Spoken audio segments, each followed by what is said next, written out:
Bonjour et bienvenue dans ce flash d'information. Bonne fête, maman. Bonne fête à la meilleure des mamans. Toi qui prends soin de moi et me donnes tant d'amour. Chaque maman mérite de savoir combien elle est aimée et la fête des mères est une excellente occasion pour le lui dire. Ce dimanche 4 juin leur est dédié. Alors, on ne se fait pas prier pour leur souhaiter et bonne fête.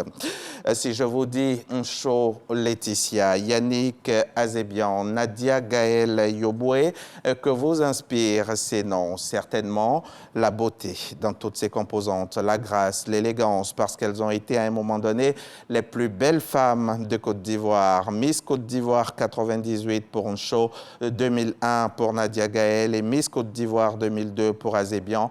Aujourd'hui, elles vivent chacune une vie de famille. Elles sont mamans et sont comblées. Serge Pacom Didi a fait un reportage sur ces dames dans leur vie de famille, dans leur rôle de mère. C'est à suivre dans le 13h. L'Africa CEO Forum démarre demain, lundi 5 juin, et ce sera ici pour la 4e fois sur les bords de la lagune Ébrié. C'est le plus grand rendez-vous annuel du secteur privé pour renforcer le tissu économique africain. 1800 invités sont attendus, des chefs d'État sont attendus, des chefs de gouvernement aussi. Mais quels sont les enjeux de ce rendez-vous sur les terres ivoiriennes? On voit cela avec Léon Brokwame. Africa CEO Forum, cadre de rencontres B2B entre leaders du monde des affaires et de partenariats économiques pour booster les entreprises au chiffre d'affaires d'au moins 1 milliard d'euros.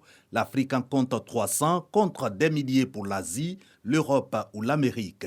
Il faut aussi renforcer le tissu économique africain et Africa CEO Forum offre l'occasion de réflexion pour l'émergence de nouvelles générations de champions d'affaires.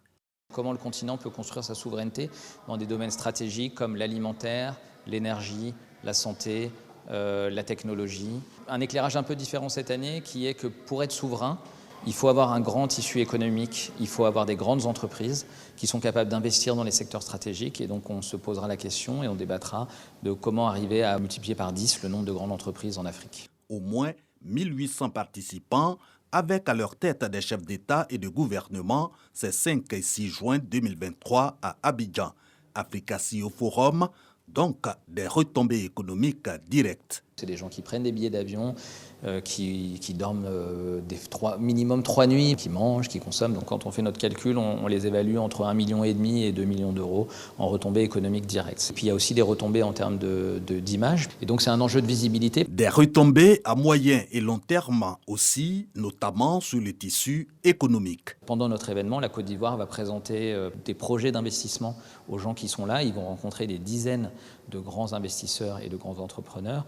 Et ce qui est important, c'est ce qui va se passer dans 3 mois, 6 mois, 1 an. C'est-à-dire que ces grands investisseurs-là, finalement, investissent dans les infrastructures ou autres d'ailleurs en Côte d'Ivoire. Africa CEO Forum, c'est le plus grand rendez-vous du secteur privé africain. L'édition 2023 est la 4e en terre ivoirienne de ce rendez-vous qui se tient chaque année depuis 10 ans, excepté les années Covid-19.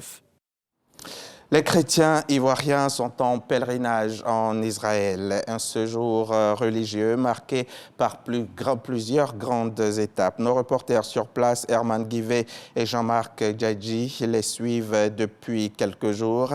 Et là, nos reporters relatent les moments passés en Cisjordanie, précisément à Qumran et Jéricho. Leur reportage est à suivre également dans le 13h.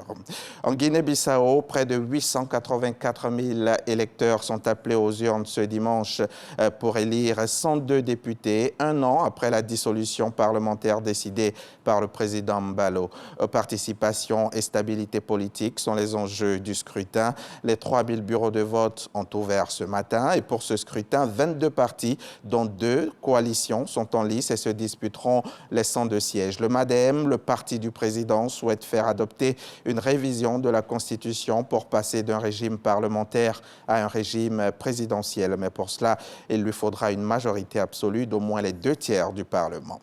Raid aérien, tirs d'artillerie et explosions ont de nouveau secoué Khartoum hier samedi, alors que les combats meurtriers entre l'armée et les paramilitaires au Soudan, qui entrent dans leur 8e semaine, ont forcé des volontaires à enterrer 180 corps non identifiés. Après avoir pris acte de la suspension des pourparlers entre l'armée soudanaise et les forces de soutien rapide, la médiation américano-saoudienne, les États-Unis se sont dit prêts jeudi à continuer la médiation, mais à condition que les deux camps soient sérieux au sujet d'une trêve. Le conflit a déjà coûté la vie à plus de 1800 personnes et fait plus d'1,5 million de déplacés et réfugiés.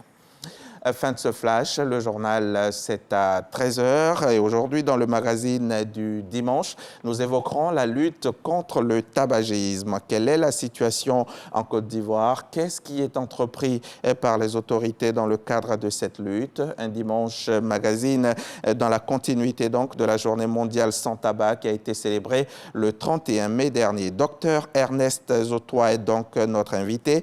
Il est le directeur, coordonnateur du programme national de lutte contre le tabagisme, l'alcoolisme, la toxicomanie et les autres addictions. C'est à suivre, c'est à 13h, c'est sur RTI.